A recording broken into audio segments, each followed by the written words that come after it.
This video is me talking about responsibility. You know, at what point in your life do you look at yourself in the mirror and say, you know what, I fucked up. I could have done things differently. I'm part of the problem.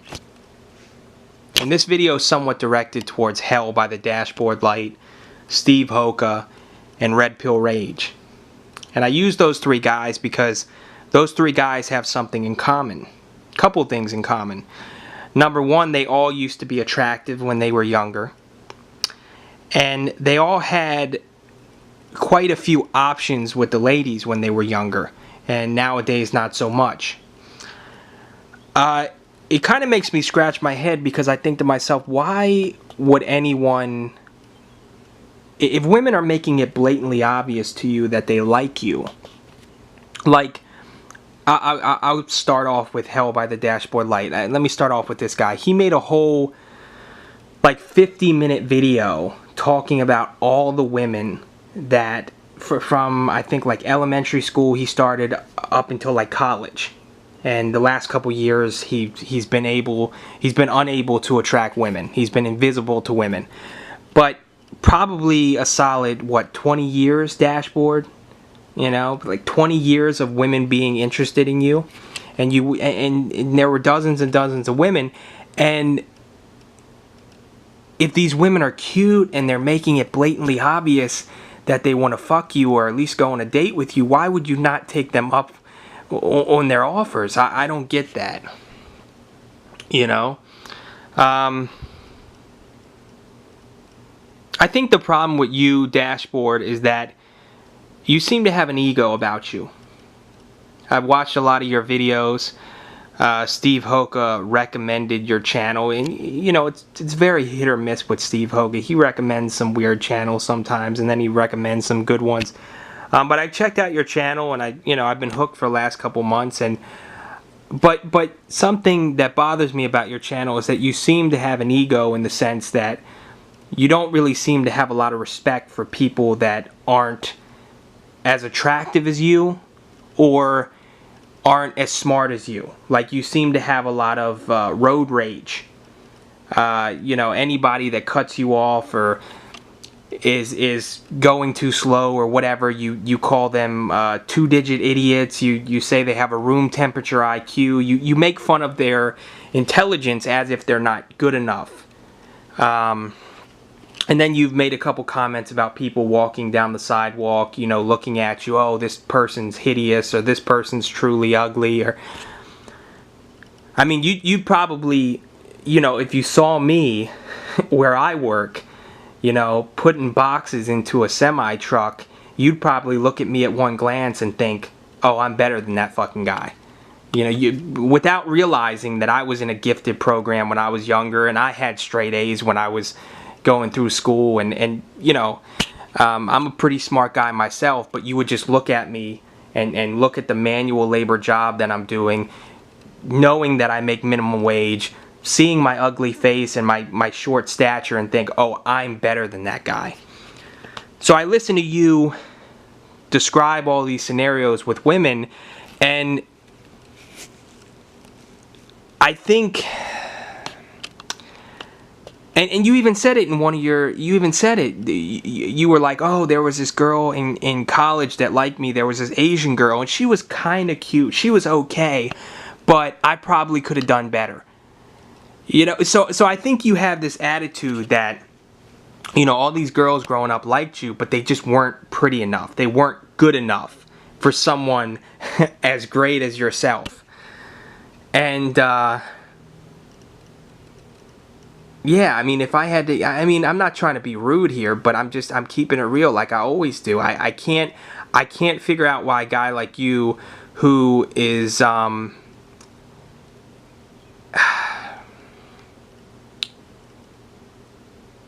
I can't figure it. I mean, I'm just throwing theories against the wall, like it just doesn't make sense to me. Because if there were girls growing up that showed interest in me, I would have taken them up on it, especially if they made it blatantly obvious. I mean, you talked about how one girl in school, she put her feet on your lap and she was like making eye contact with you, and she was like blatantly all over you. And so why would you not, unless once again you thought she wasn't good enough for you, like, oh yeah, she's kind of cute, but she's not like the prettiest girl at school, so I could do better. And the ironic part, dashboard, is here you are driving in your car all these years later, reminiscing on these girls that you thought probably weren't good enough to date. Meanwhile, what are they doing with their lives? They're happily married, they have kids, they can't even remember you. They don't even know who you are. You gotta appreciate the irony in that. Yeah, and the funny thing is, if some of these women were single, and they were like on OkCupid or one of these dating sites, and you were on the same dating site, you probably wouldn't meet their qualifications. You probably wouldn't be considered good enough in their eyes nowadays. I mean, that's, you know. So, I think with Hell by the Dashboard Light, I think what fucked him up was ego. He seems to have this disdain for people that are less attractive than him, and certainly people that aren't as intelligent as him.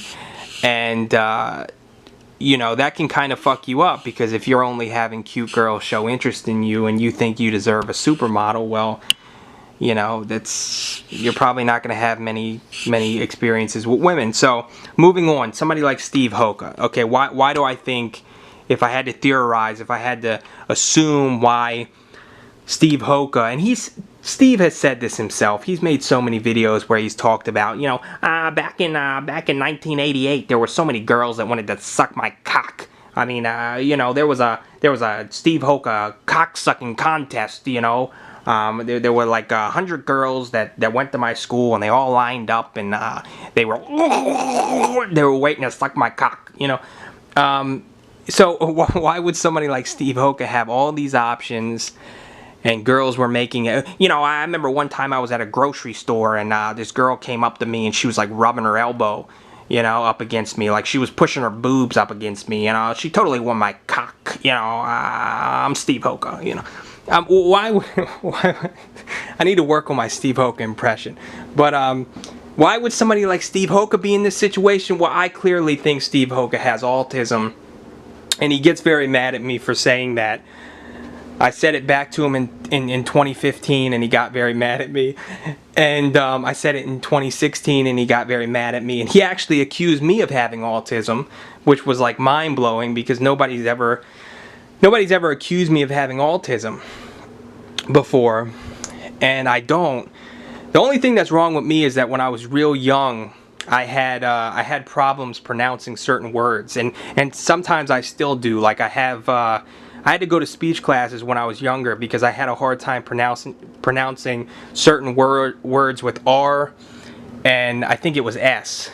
There was a couple letters that I couldn't properly pronounce. And also, you got to keep in mind, all these videos are off the cuff. I don't make any notes. I'm not reading off a script here. So if I fumble over my words, I think that's natural. And I think the reason why Steve Hoca accused me of having autism is because I accused him. Yeah, I know you are, but what am I? And Steve Hoca, the funny thing about Steve Hoca is that anytime you go on his channel and you type in the comments section, you know, Steve, I think you might have autism. He always has like these pre-written responses. Are you a doctor? Get out of here, Buster. That's what he said. He said the first thing he says is, "Are you a doctor?" The second response he always makes is, "Get out of here, Buster." And then the third thing he says is, "Oh, you're just a fucking troll." He gets so defensive about the whole autism thing. I don't get it. I don't know where the shame comes from with admitting that maybe, I mean, you were born, most people are born with autism. I mean, I don't get where the shame comes from. And Steve is smart enough to be considered high-functioning autistic. So I don't, but anyway, I think that's Steve Hoca's problem, is that he had all these women interested in him, but he just couldn't carry on a conversation. I don't want to, listen, it's confusing because I don't want to contradict myself. On one hand, I know it's all about looks. Women are shallow as hell.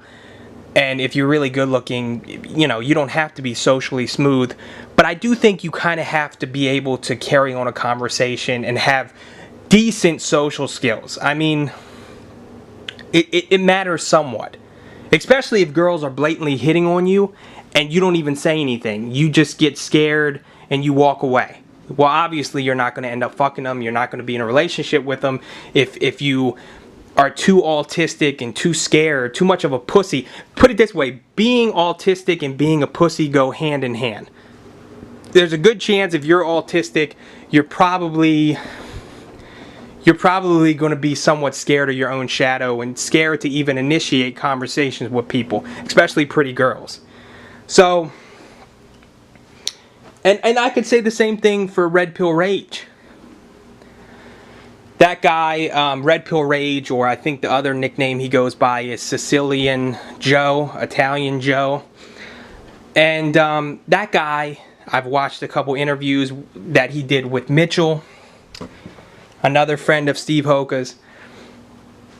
I watched interviews with this guy and he claims to be autistic, but the funny thing is he seems to speak pretty well for an autistic person. So I think that's kind of a bullshit excuse. I mean, if you're, put it this way, if you're a good-looking guy like you claim, Red Pill Rage, and we all know women are shallow as hell, why would you be in that situation where you have dozens and dozens and dozens of women throughout your life making it blatantly obvious that they want to fuck you, but you don't take them up on it? I don't get that. I mean, once again, if your problem is not initiating conversations with women, well, I would say, you know, I think having autism is kind of a bullshit excuse. I'm trying to empathize. I'm trying to put myself in your shoes for a second. Because I don't have autism. I don't know what it's like. I'm not sitting here saying I'm the most socially smooth person in the world, but I have decent social skills. And I mean, you know, don't they make medication? I mean, they make medication to relax you. You can self-medicate with alcohol or marijuana. Like, you can take a couple Percocets. I mean, that's kind of rolling the dice. I never understood people that just, you know, that's you know, anytime you're taking pain medication to relax yourself, and you know. But anyway, I think that's kind of a bullshit excuse to say, oh, well, I have autism. And once again, it's even more of a bullshit excuse because then people listen to the way you talk, Red Pill Rage, and they can tell that you have decent social skills. I mean, you don't seem... One of the common traits of having autism is... There's a couple common traits, like not having common sense. Like Steve Hoca clearly doesn't have common sense. I mean, he did a fucking 3-hour interview with a troll, which was hilarious. People within the first 20 minutes knew that, oh, is this guy's a fucking troll. Steve Hoca just kept going on. Oh, gosh. I wish Steve would have left that video up on his channel. It was so funny. He did an interview with this guy, and this guy was talking about, oh, I got raped in the desert by my parents, and... oh, the earth is flat, and you know, I shoot up heroin, and he was just saying the most ridiculous things, and Steve was just going along with it. Oh yeah, tell me more about how the earth is flat. You know, it was ridiculous. So one of the common traits is not having any common sense. You can be really smart when it comes to specific topics. Like, I remember I heard a story on, like, I think it was ABC or NBC years ago, of this like 12-year-old kid that was teaching college classes, and he was like a really smart kid. He knew everything there was about math, but he didn't know how to tie his shoes. And it was so funny because the cameraman kept zooming in on his shoes and his laces were just flailing everywhere, you know? Like, this kid might come up with the cure for cancer if he doesn't trip and fall down a flight of stairs and kill himself. You know, somebody needs to get that kid, you know, fucking Velcro shoes ASAP.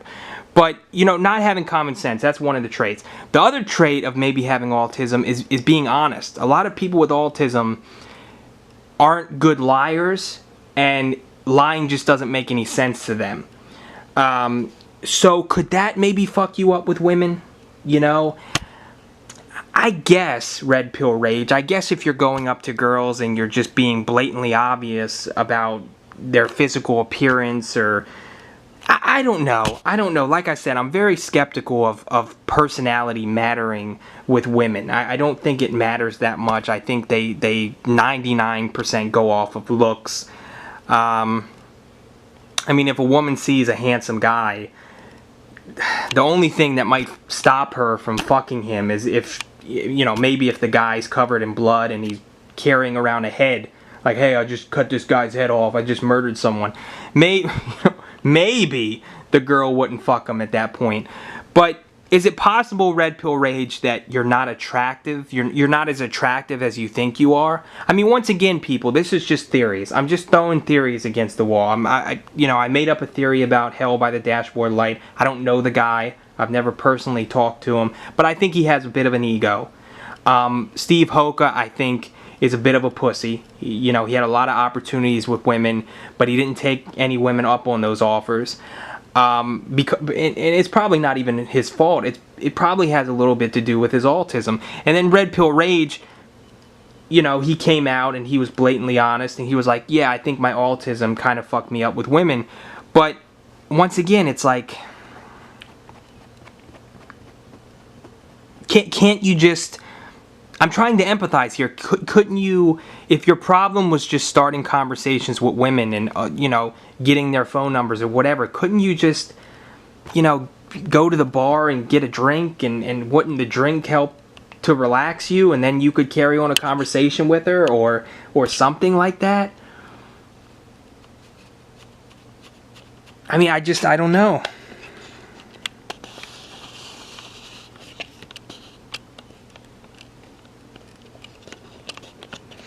I'm just thinking here. Excuse the awkward silence. I'm just thinking here. I mean, there's a couple explanations why somebody would have women pursue them over and over and over again, and you wouldn't take women up on their offers. I would say maybe you're asexual. Maybe you're a homosexual.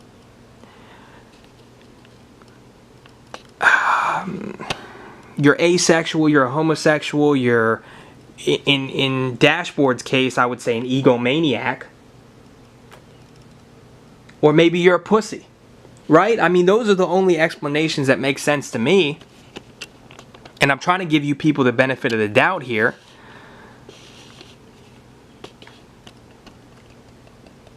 I don't know, man. Everybody wishes they had their own personal time machine, right? So they can go back and do things over again. I don't even think a personal time machine would help you guys.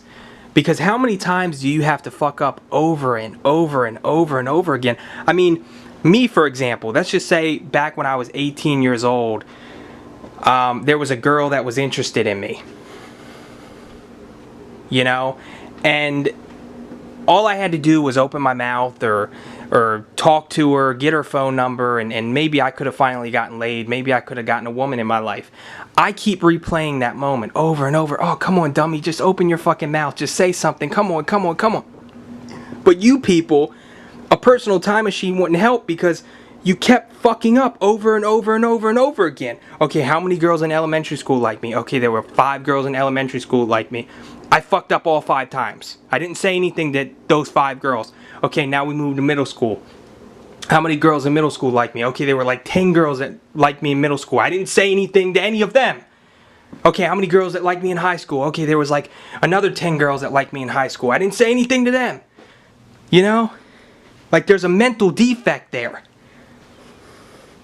There's something going on there.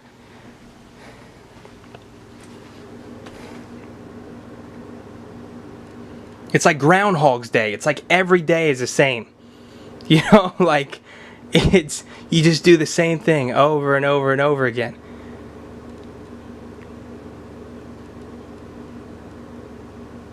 I don't know, man. Is your hatred justified? Is it? Does it make sense to get on YouTube and bitch and complain about women and say they're terrible, because they technically weren't terrible to you. They were very nice to you when they were younger. When you were younger, and they wanted to fuck you, they wanted to date you. They made it very obvious that they wanted to do so, but you fucked up. I think a guy like me, my hatred or my bitterness or my anger towards women, it is justified, because essentially I've lived my whole life and none of them have ever given me a chance. But you people, I mean, you people are just...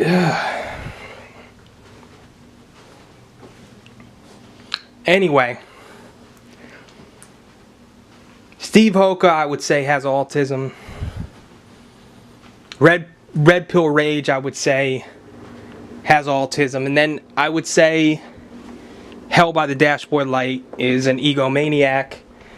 And they let a lot of good opportunities pass them up. And, you know, it's unfortunate for them, but I can't completely feel sorry for them. And I can't completely root for them either.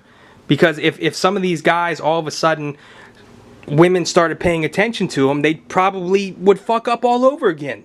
They probably wouldn't take these women up on their offers nowadays. So it's, you know, I mean, what do you want me to say, gentlemen?